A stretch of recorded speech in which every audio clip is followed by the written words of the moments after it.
start by introducing ourselves, but I've been told that that introduction should come with a disclaimer and a warning. We're actually both members of Gen Y, so if you're at the presentation yesterday, I see a few familiar faces about Gen Y in the boardroom, you should be warned that we are Gen Y members. My name's Ruth. I'm the president of the YWCA of Canberra, so that means I'm also the board chair.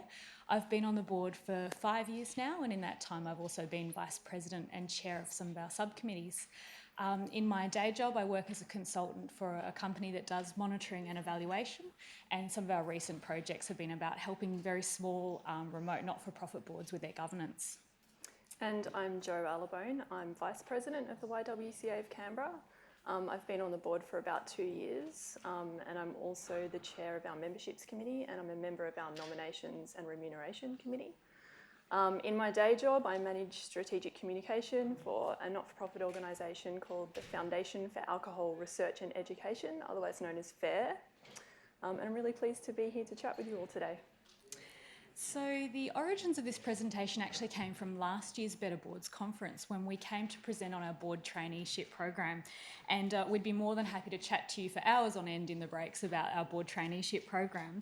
But essentially it involves getting women with no board experience to come and be observers on the board for a year.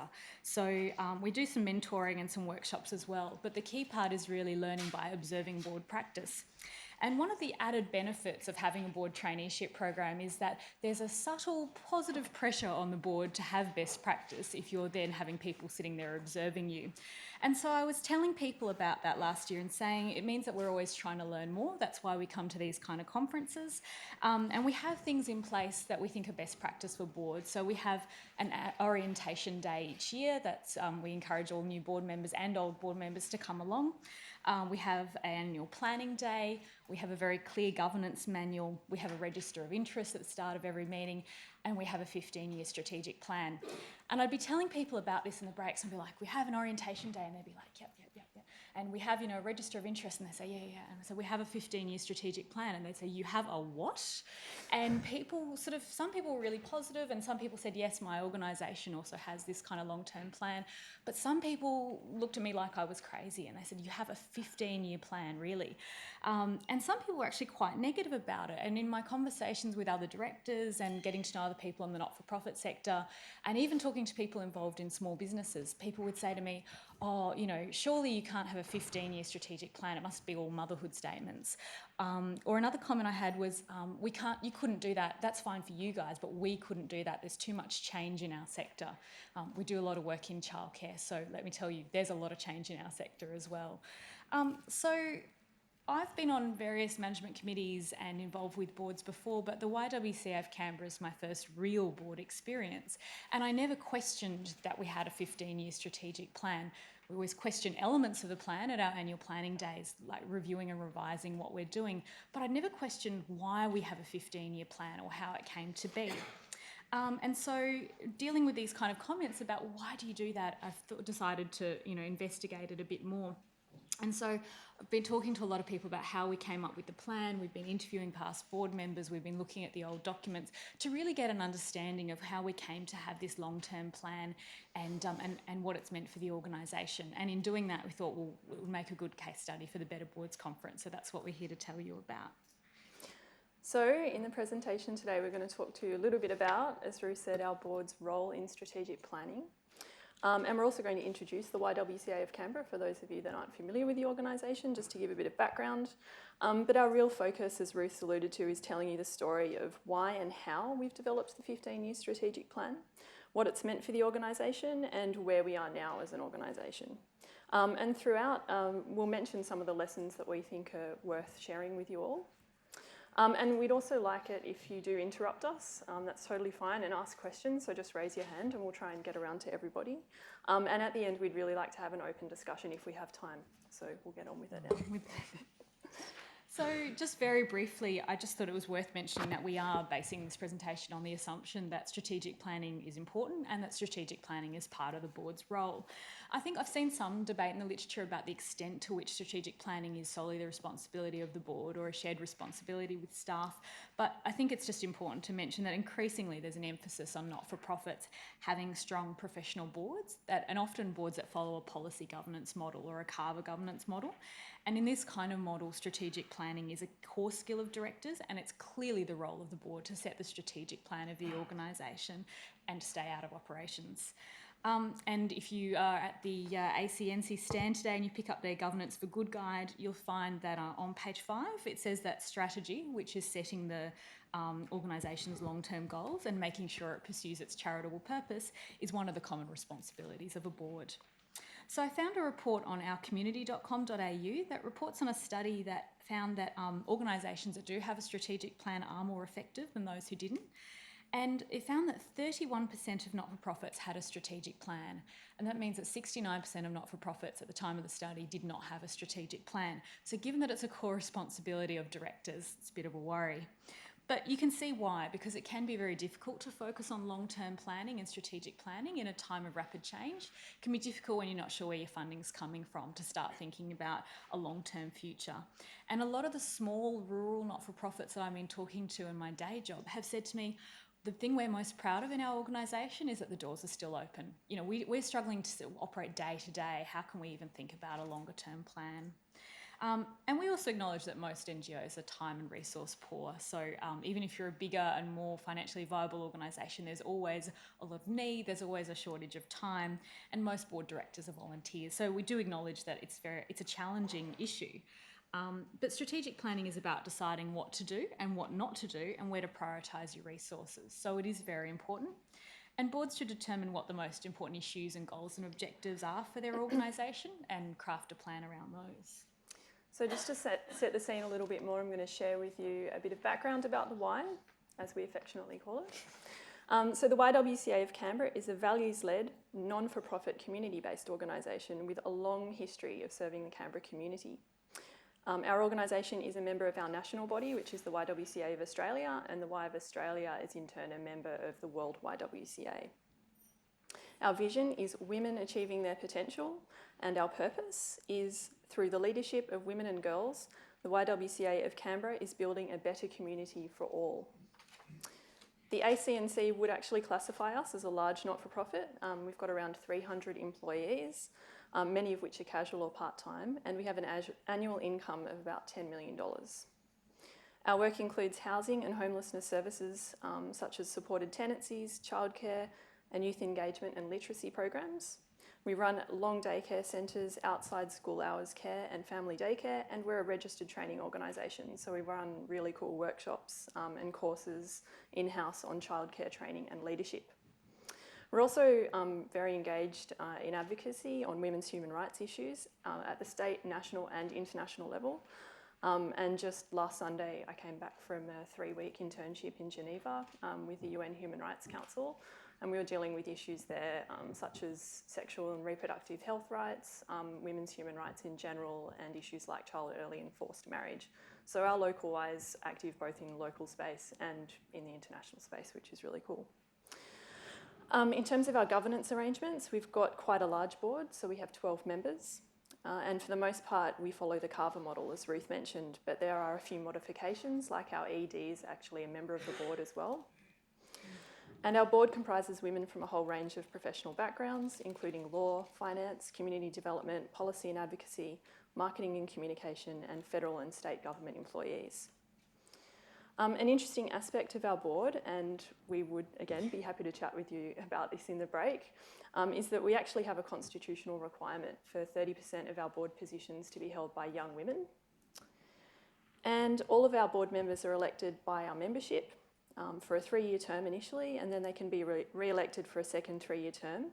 But after that, they need to have at least 1 year off and go and do other things if they want to come back again. So these term limits, plus the fact that in Canberra we have a really fluctuating kind of population, people come and go, means that there's currently no one on our board that was actually present at the time at which this long-term strategic plan was developed, apart from our ED, whose last day was actually on Friday. So there's now really no as one. of Monday, there really is no one on the board who was there for the strategic plan. Yeah. Excuse me. Yes. Can you explain the difference between W and M, which isn't It's not a. YMCA. It's Canberra's for both sexes. it's not a I think stupid it's YWCA is purely female. Oh, right, sorry, I was going to say yes, W for women, M for men. Got Got that one? Yeah, so if you need more detail on that one, I might need to refer you on to that. That's a different conference. Different conference. Yeah. No, so with the W, we really do focus around women's leadership. Our board is women, and a lot of programs are around women's rights and reproductive health rights and those kind of things. But our services are, childcare is for women and for men. Our relationship things, I'll take it back here. Relationship things is a education program. Education program for high school students around respectful relationships and safe sex. So that's for both genders. Some of our programs are specifically for women. So, for example, we run a Women Out Front program, which is about encouraging women onto boards. We run Every Girl, that program, which is a citizenship program for young girls. So some of our programs are for everyone, but a lot of them have a specific gendered focus. And we do have male members, so feel free to join. Yeah, we have male members. Great. Okay, so this is just a snapshot of our roadmap, and we do like to have it as a picture with roads and a very visual kind of image. But this is just a snapshot A4 page that you can get it all on, and it is accompanied by a description, quite a detailed description of where we see Canberra in 2022 and where we see our organisation's role in that community and how we see ourselves serving and supporting that community. And as you can see, there's the 5-year milestones that we aim to achieve along the way. And I'll talk a bit more about this later. Given that neither of us were actually on the board for the strategic planning process, we went back to a lot of the original documents, which are still held by the organisation, and looked at the process that was followed. And we also interviewed a lot of former board members about their experiences of planning and their reflections on it. So we've set the scene of who we are and what we do as an organisation, but to set the scene of what was going on when somebody comes to your board meeting and says, I think we need a 15-year plan. So I was wondering, what leads someone to do that and say, yep, okay, what we want to do is a long-term plan. So we've got some quotes here from the interviews that we did with former board members. And one of those was that I think the fact that we're a long-term organisation influenced our thinking. We've had our 80th birthday a couple of years ago. At the time of developing the strategic plan, they were starting to write the organisation's history, and so having celebrated the 75th birthday and starting to move towards the 80th, they were looking through a lot of old documents. There was a lot of looking through our old annual reports and getting a sense of the kind of challenges that had faced the organisation in the past. And this board member we were talking to said, look, it wasn't explicit in our discussions. We never said this is why we're doing it. But they said that there was definitely an atmosphere of understanding how the organisation had become such a long-lived organisation. And saying that one of the keys to success was that we're an organisation that evolves with the community. And saying if we want to honour this, we need to understand the community and what the future challenges are. To set the context as well, we did already have a clear vision, mission and values. So that kind of planning process had already occurred a long time in the past. And we did have some strategic planning documents. We did have 1-year plans or 3-year plans. There wasn't this broader long-term vision in place. We were fortunate that the organisation was in a fairly settled position at the time.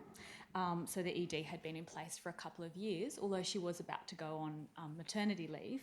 But that was the situation at the time of starting.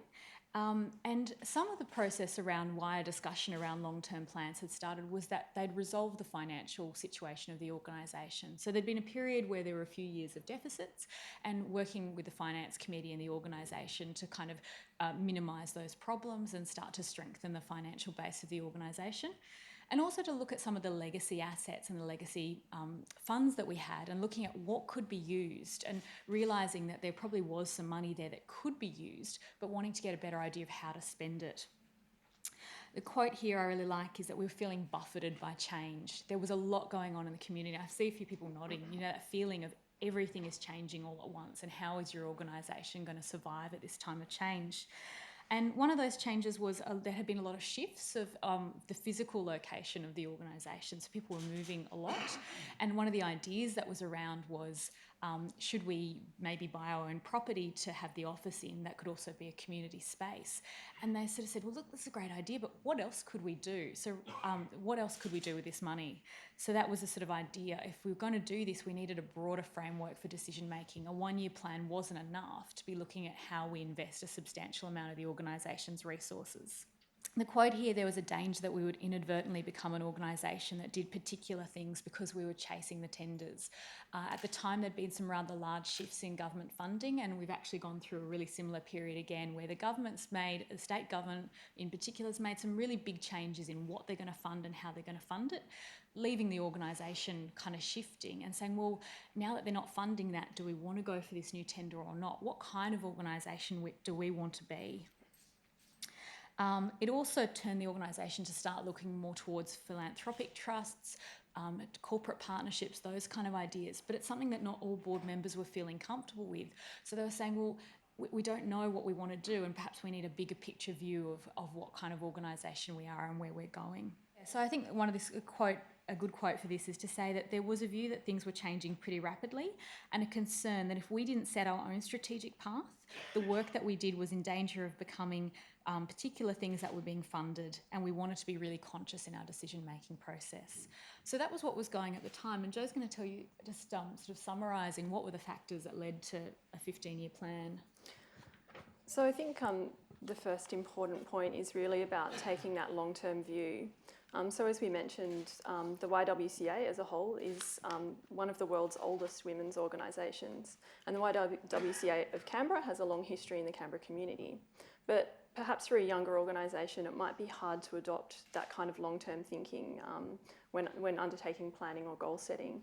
But for us, it's really about our connection to our history and our roots that sort of enables us to be able to establish a clear vision for the future. Secondly, it's about really understanding the consequences of pursuing opportunities for opportunity's sake. So as Ruth alluded to, the question that our board was grappling with at that time was really about, what can we do with our money that best helps us achieve our vision, rather than just simply, are we going to invest in a new building, for example? And that kind of a question is really difficult to answer if you're only planning in 2 to 3 year blocks.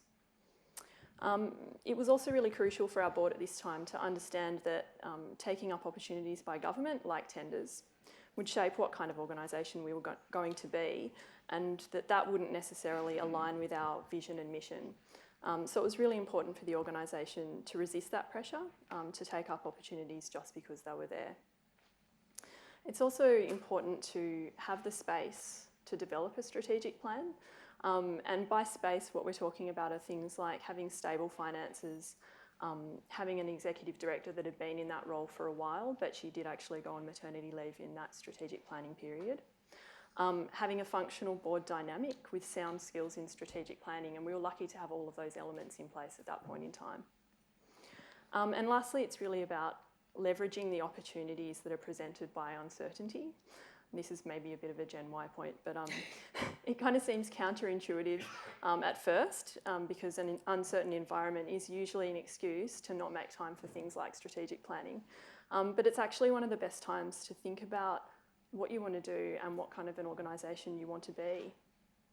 So it's important to take the time to consciously invest your organisation's precious resources where they're most needed, according to your organisation's mission and values. We felt like there was some important sort of overall lessons to share, particularly in the context of sort of the discussions we're having right at the start of the conference around innovation and change and disruptive change with organisations. And that's really important, but I think it's about conscious decision making. So if we were going to make a big change in what we were doing, we wanted to make it very consciously and with a long-term plan, rather than there's a tender available, let's go off in this direction.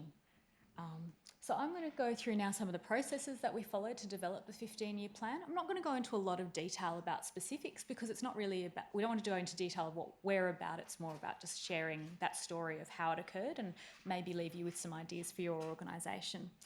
So they realised that a 15-year plan would take a lot of work to develop and it would take some time, so they did allow a lot of time for that, and part of allowing that time was about having a working group of the board that was specifically dedicated to planning, and it was known as the Strategic Planning Committee.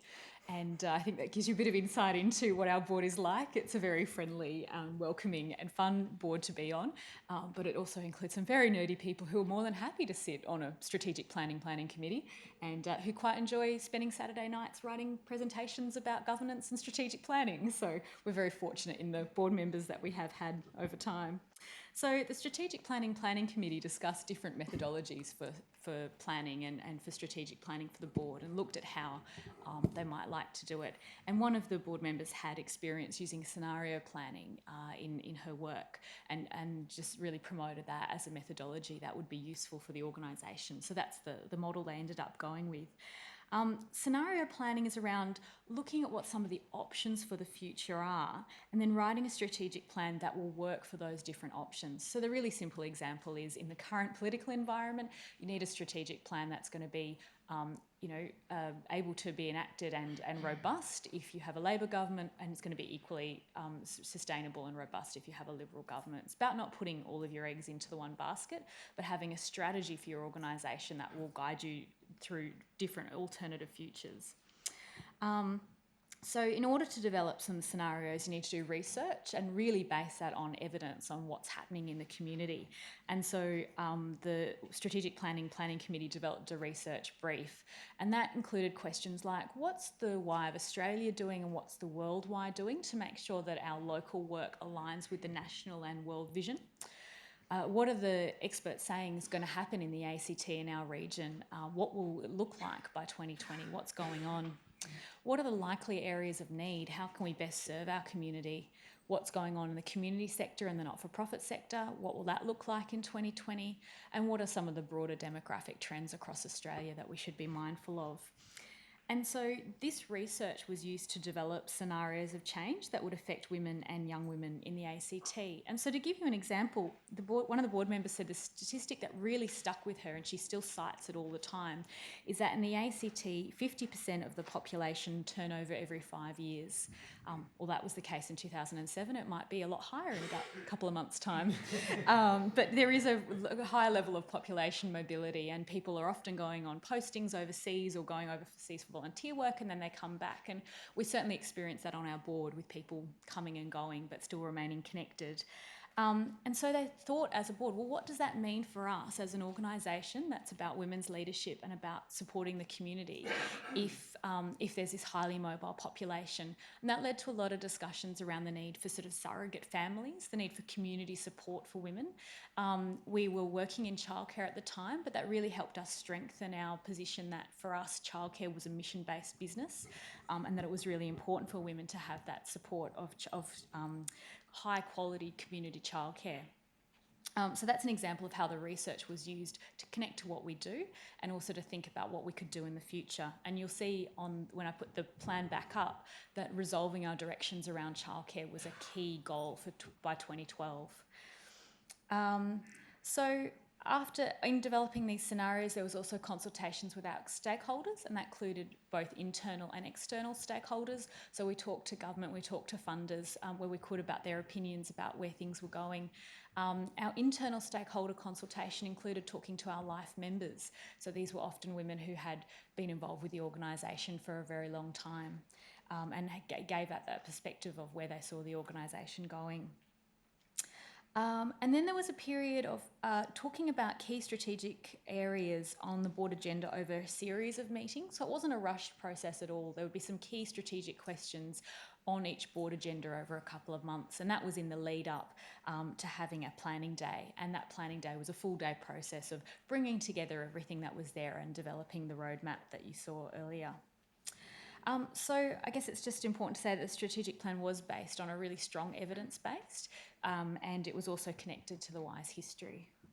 So if we think about what some of the key messages are from that experience, the first is really about the fact that a strategic plan should be based on a good understanding of the organisation's environment and its community or communities. So to do this, you might commission your own research, but if you don't have money and you can get some volunteers, like all of your wonderful volunteer board directors, there are a lot of publicly available documents through the ABS. There's also a pretty strong movement at the moment, at least that I've noticed in the ACT and nationally, for governments to make data more publicly available so that we actually can drill down into that and better understand the environments that we're working in. You might also want to think about checking out local and state government strategic plans. They can be quite useful.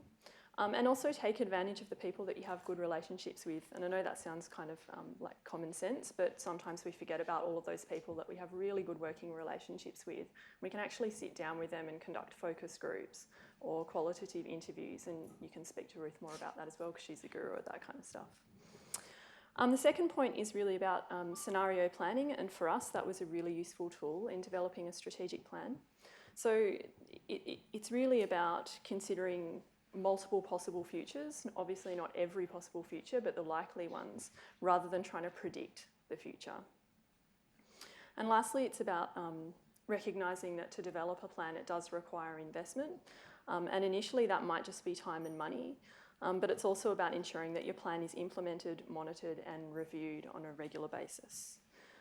But after all, it sounds like a lot of extra work, but it is just kind of our role as directors on boards. And by having that clear long-term plan, it's actually making our jobs a lot easier.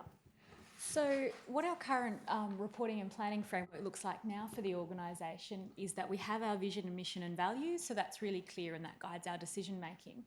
There's the 15-year strategic plan with the 5-year stages, and that's considered in our everyday work, but it's reviewed each time at the annual planning day. That 15-year strategic plan, as you'll see, is quite broad. It's quite big picture, and so that's broken down into a 3-year strategic plan. And then we have our results-based accountability framework. And yes, we are nerdy governance, strategic planning nerds. But it sounds like a lot when I put it up there like that. I think, gee, it sounds like we have a lot of documents and a lot of planning. But actually, when you think about it, our vision, mission, and values don't change. They're there and they're quite stable. And the 15-year strategic plan is there and it's reviewed, but is an overall direction. So it's really only redeveloping the 3-year plan every 3 years. And the results-based accountability framework is something that's relatively new. We're still getting it in place in our organisation, but that's a organisation-wide monitoring and evaluation system that feeds information back up to the board, but also to our funders and donors. And that's very much operationalised. So that's not the work of the board. We receive those reports though, and we contributed to the setup of that process. And so this is what the looking at the roadmap again of where we are. And as you can see that it is more detailed in the closer years. So in 2007, they were looking 5 years into the future, and they were setting things like resolving the direction and decisions on childcare model. So what is our niche in childcare? How do we make it financially viable? So that's the kind of detail we had for 2012. By 2022, getting more into, we want to have strong research, advocacy and community influence. We want to be building networks for young women and women. So it is a bit broader by the later years. And as we get closer to it, we'll be putting some more detail around what we want to be doing in those years. So this is a look at what our 3-year strategic plan looks like. And as you can see, it's a lot more detailed and focused. We've got about 7 of these key bold points with the details below. So in women influencing, leading and deciding, we've got the specific goal of expanding our advocacy work and playing a greater role in representing issues of concern to women and disadvantaged families and individuals. So by the time you get to our 3-year plans, we are getting a lot more specific, but it does fit within that 15-year framework. So in reflecting on the plan, we did that at our annual planning day this year. As you could see, we hit 2012. So that was the 5-year milestone. So it had been 5 years since the organisation first wrote its 15-year strategic plan. And we had a board that had only our executive director was the only board member who had been there for the planning process when we sat down to review how we were going against the 5 years. So we had senior management team members come and give presentation to us on where we were against the 5-year goals, and we had met and exceeded many of our goals, and it was a really great day of reflection of where the organisation had come to in those 5 years. I think that's really important about your strategic plan. It gives you the opportunity to celebrate successes as well. We talked to former board members around where they saw the organisation having come with the strategic plan. So they're now not on the board anymore. I said, when you look at what the organisation's doing, when you hear about how it's going, do you see the strategic plan reflected in that? and people said very much so. So some examples were seeing pilot projects that really spoke to areas of the roadmap. So for example, we talked about wanting to have greater connection with Indigenous community and culturally and linguistically diverse communities. And so we'd had some projects around, for example, an Aboriginal and Torres Strait Islander touch football day for Reconciliation Week. So that was an example of a project they saw. Look, we can see that there's movement in that area. Another one was supporting older women, and there'd been a pilot project around women who are transitioning through retirement. The board members sort of noticed that a lot of times the framework was there and the ideas were there in the strategic plan, but they were almost kind of surprised at what came up. So, for example, the 15-year plan starts talking about more sophisticated communication and better use of technology. We've got quite an active Twitter presence and Facebook, but none of those things were even remotely on the board agenda in 2007. So we had that idea that we wanted to do best practice in communication. We had that idea we wanted to use IT better, but we didn't know exactly what that would look like on the ground. And we also had an online mentoring program that was also making use of IT. Finally, another example was our strategic direction to really diversify our funding sources. So the director said you could really see that had happened through investing in a corporate partnerships officer and receiving grants from other philanthropic organisations. We also talked to current board members around the 15-year strategic plan, because I would have people say to me things like, well, don't you feel locked in? Don't you feel stuck? And I thought, well, I've never felt like that, but maybe other board members do. But actually, there's a really positive response when I talk to people about the 15-year strategic plan. They said a lot of people who had come from strong business backgrounds said, well, it makes sense. You know, it was really gave me confidence when I saw your organisation had that. And other people just talked about feeling really connected to both the past and the future through that kind of long-term plan. This is a picture of Rebecca Vassarotti, who on Friday had her last day as our Executive Director. Very sad, but exciting for her as well. And so just to look at what this all meant from her perspective, one of the major developments in the last 5 years for the Y has been our affordable housing project, and there have been a few other people that have talked about their work in affordable housing here at this conference. But we have a 5-bedroom house for older women who aren't eligible for public housing, so they might earn just a little bit too much to qualify for public housing, but they also don't have the capacity to enter into the Canberra rental market, so we try and fill that gap in between. And in relation to that, our ED at that time, Rebecca, said, the affordable housing stuff is a great example. When I started talking to our partner organisation, I had no idea of what the options were and how we would go about it. But the strategic directions provided the guidance to start the discussion, and now we have phase 1 of the project, the affordable housing project. So the strategic plan has also affected how we do our reporting, as Ruth mentioned earlier.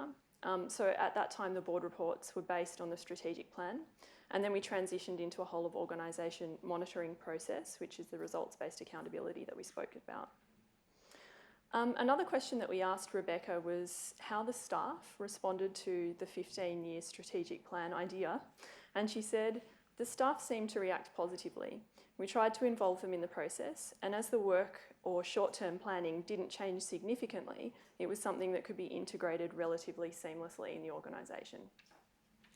I do really like a quote there that talks about how empowering the strategic plan, the long-term strategic plan was for the executive director. And I mentioned to Jo earlier that when Rebecca announced that she'd be resigning, and she had been our executive director for 10 years and had really grown and developed the organisation. And as chair, you kind of have that moment where you just hold onto the table and go, oh, here we go. But the first thing we did as a board was sit down and look at our strategic plan. And that was that sort of anchor for us to say, okay, well, you know, we're going to lose our amazing executive director, but we need to recruit someone who can continue on the next 5 years of this plan and to help us deliver that. So you have a very strong continuity in the organisation, which I'll talk about again in a moment. And so, yeah, as a board, that the plan gives you that long-term perspective. So some of the challenges around having a long-term strategic plan, part is that it's that investment that's required to set it up. A lot of work did go into it. But one of the board members pointed out to me that it's the same as for a short-term plan. If you're going to do a 1-year plan or a 3-year plan, you need to research the context, you need to look at the landscape to know the environment, the opportunities and threats. But the longer term vision really pushes you to get a deeper knowledge about the possibilities and the resources and the context. She said that for them, a longer term plan really pushed them to be more thorough in what they did. So it wasn't a light kind of, oh, we'll just do it in a year or 3 years. It was like, we've got to take this seriously. This is a 15-year plan. It can be difficult to communicate and operationalise a long-term plan. And so in interviewing Rebecca, our executive director, she said the biggest challenge has been to keep talking to staff as we work through. For me, I was there at the start, so it seems self-evident how everything we do is connected to the strategic plan. But when new people start, it can be hard to tell others within the organisation. 5 years is a long time. And so she reflected that one of the things that she felt that she could do more of was really communicating that long-term plan to new staff members. Having said that, when I visit the YWCA offices to go in and either for a board meeting or I go in to sign papers, I see that that picture you've seen, that roadmap, is actually on the desk of the executive director and all of the senior management team. I'll walk in just to say hi, and that picture is there. So it is very clearly communicated. But we talked about maybe doing more to operationalise it, to have operational plans in the future. A plan needs to have a good balance of clarity and flexibility. So you don't want to feel locked in, but you also don't want it to be too vague. And I think the example that Joe gave about our affordable housing project was another example of how we had a good balance there. So we knew we wanted to do work around older women. Our demographic research has shown that Canberra has an ageing population, and as a provider of homelessness services, we saw the increasing problem of older women, older single women having difficulty finding accommodation. We also knew that we wanted to invest our resources in a sustainable way, that we needed to look at something that might have financial returns for the organisation. And so those goals came together in the affordable housing project. But there are a lot of benefits, even though there are those challenges. So as I mentioned, it helped to give the organisation some stability. There were no board members who were involved in the development of the strategic plan still on the board, and we had 5 one-year board chairs in a row, and that's actually something quite common for our board, is to have a chair that's only there for a year because of our 3-year term. People get to know the board, have a year to consolidate, and then become the chair. And so they said that kind of turnover could really see a strategic plan disappear if there's no champion of it. But actually it really helped with the stability, and once it was in place, people very much accepted it, and it remained there. I did love some of the things the board members said around how important they felt the strategic plan was. So flying by the seat of your pants is not conducive to outcomes was one that I'm going to try and remember in the future. If you don't have a strategic plan, you can be dependent on personalities and loud voices was one comment. So saying the strategic plan gives you a framework for decision making, your vision and values give you a framework for decision making. So it's actually not about who's the loudest at the table. It's what idea responds best to that framework that you have. You can get too swamped by temporary arguments and immediate situations if you don't have a longer term view, and you end up dealing with the urgent and not important rather than the important but not urgent. So these were things that the board members told us that they felt were particularly important. But I think this last quote about being agents of your own destiny is probably something that will resonate with a lot of people, and saying that there's so much change within the sector. There's a lot of fundamental questions about the sector and how it will evolve. Organisations cannot afford not to do long-term planning. Without it, they'll either not exist, or there'll be an organisation that the board doesn't recognise anymore. It might not be a problem, but you want to do that in a considered way. We need to be clear about the role and the vision and imagine ourselves beyond specific bits of funding that are available. And a board member said, look, strategic planning is really an opportunity to be proactive and engage with your community and creative. And I think another positive outcome was that the strategic planning left us very well placed to do the results-based accountability work. So with more pressure coming from our funders and from government to show the impact of what we do, a good strategic plan helps you have the framework to develop a good monitoring and evaluation system. So Ruth and I had a bit of a discussion about what are the key things that we would really stress to everyone in this room if we could. And the first of those is that planning needs to be everyone's job, not just the job of one person.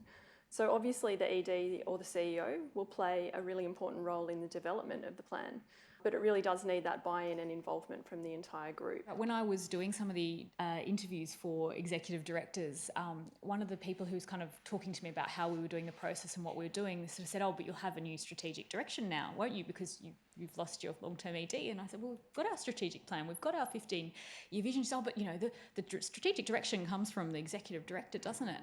And I said, oh no, it's very much from the board, and it's very much developed by the board. And she said, oh, okay. And I had started questioning that myself. I'm like, how much did that 15-year plan come from the executive director? And then I started chatting to board members, and they're like, well, she was there and she was very supportive and she was very involved, but she was on mat leave for some of it. So I think that really does speak to the fact that it was, a group's kind of decision. And in fact, one of the quotes that we have from one of the directors in the interview said that it was very much a plan of the whole board and that no one person got their way on everything, which is really important. The other point is really about, a strategic plan is fantastic, but it's only one part of the picture. So our 15-year plan and scenarios gave us the context to have that discussion. Our vision and values provided us with the basis for the decision making around that. And together, those elements really made decision making and continue to make decision making a lot easier for our board.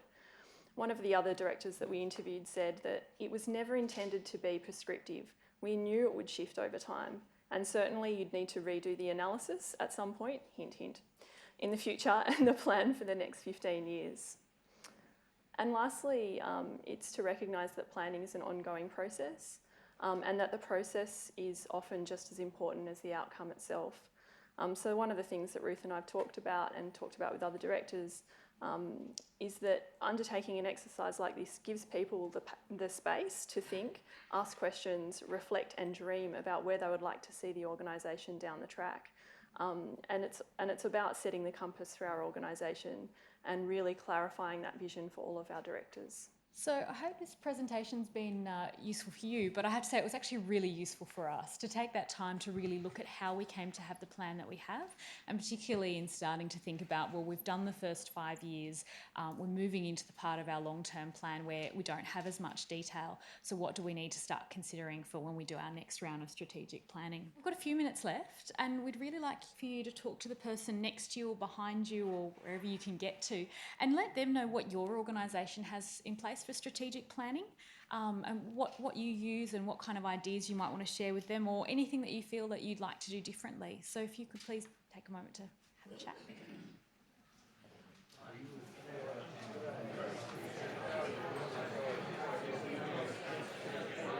Does anyone have anything that they'd like to report back? Were there any particularly unusual strategic planning processes? Was there anything anyone would like to share with the room from that?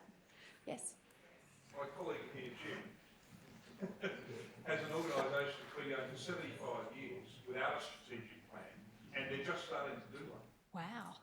It's never too late to start. Was there something in particular that led you to do that? Has something happened that you've said now we want to... Governance training to the board that made us aware that we should have. Yeah, that's great. And after today, we'll think probably further out, I think, than the 12 years we've been talking about. I think too, when you've been in place for 75 years, you can have that kind of depth of history there that makes you confident you'll continue the future. It's great. Sorry, just over there. Yep. Hi. I can see how having a 15-year strategic plan can give you guys a sense of security given the uncertainty now, and that would be valuable to you now. But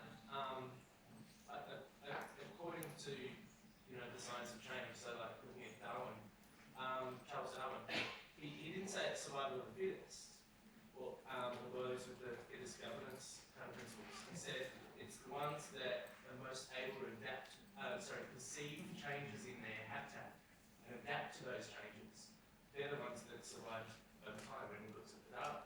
So if we map that across to a foresight, scenario planning situation, how are you guys going to plan to learn over that 15 years? Because that's what's really, in my mind anyway, going to give you guys the adaptive capability is your organisational learning, and I'm wondering what your planning is around that. Yeah. Do you want me to Go that for one? it. So there's a few answers to that question that I've got coming up while you were talking.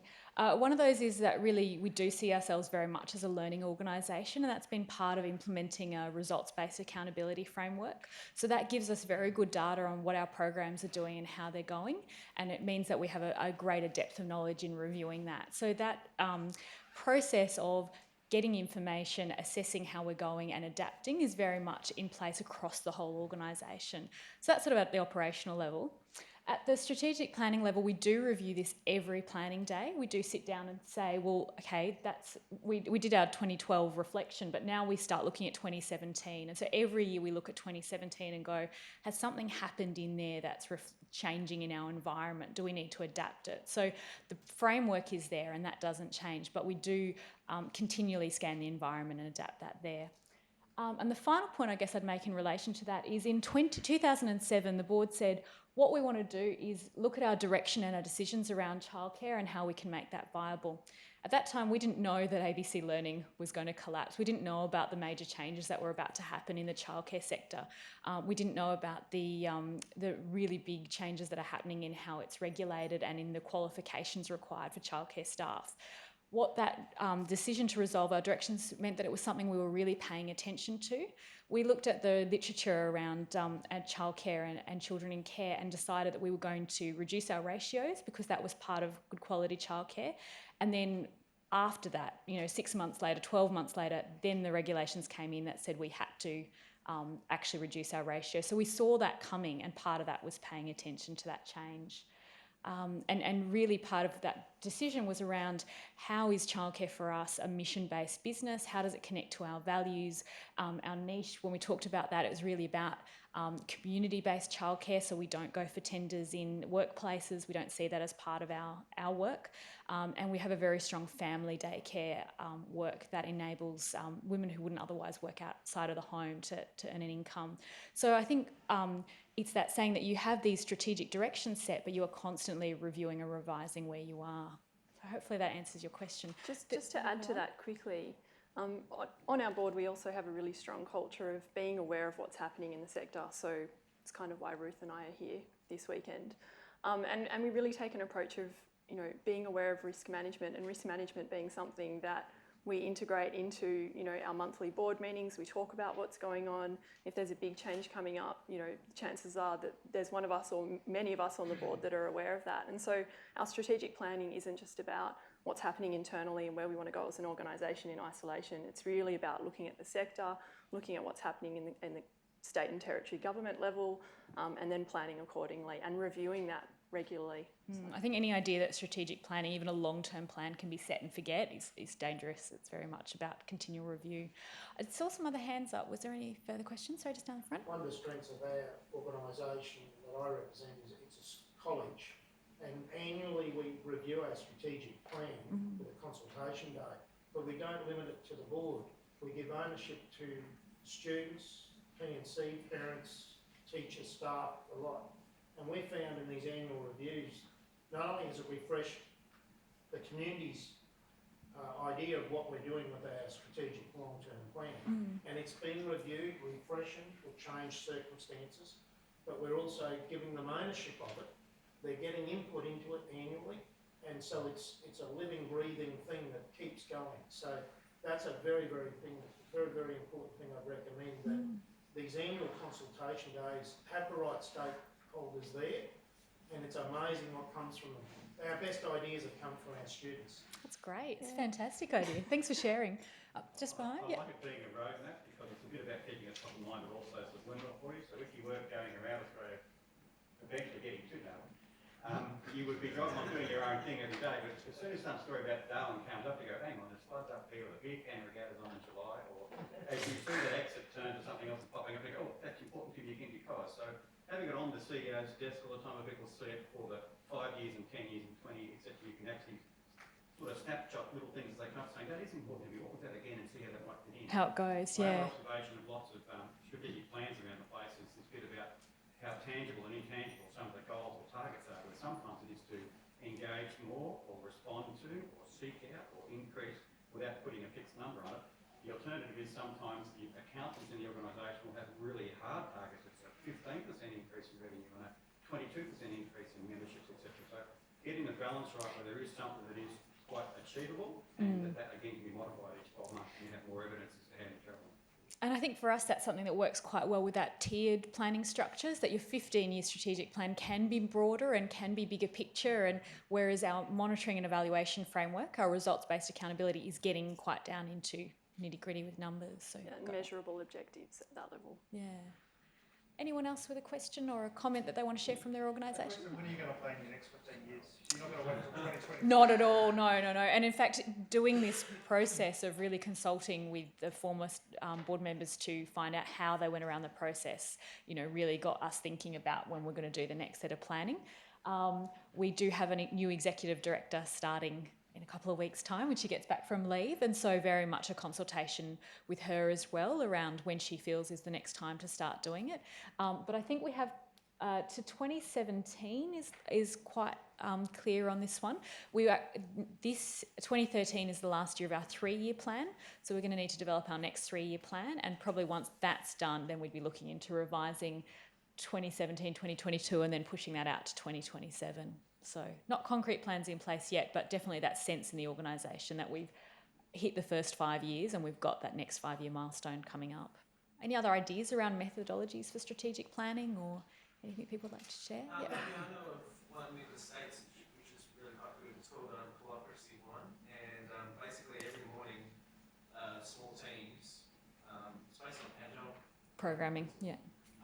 And small teams get together, have a face-to-face meeting, but it's stand-up, and it's only 5 minutes or something like that. And basically each person fires off what they're going to be doing that day, what they're intending to do that day. And that's done daily. Then once a week they have a dynamic steering, which is like a weekly strategy meeting. And then once a month they have a governance meeting with all the stakeholders. And so they've got really nice systems for information flow up Yeah. and down. Sounds great. And fast iterations. Yeah, You're yeah. not having 2-hour meetings every day. They put nice parameters to cause it to happen, to this conversation be focused. To check that one out. Yeah, definitely. Yeah. I like the idea of stand-up meetings. It's good. It's really good. Gets everyone out the door. Great. All right. Well, please do come and chat to us in the breaks around our board traineeship program.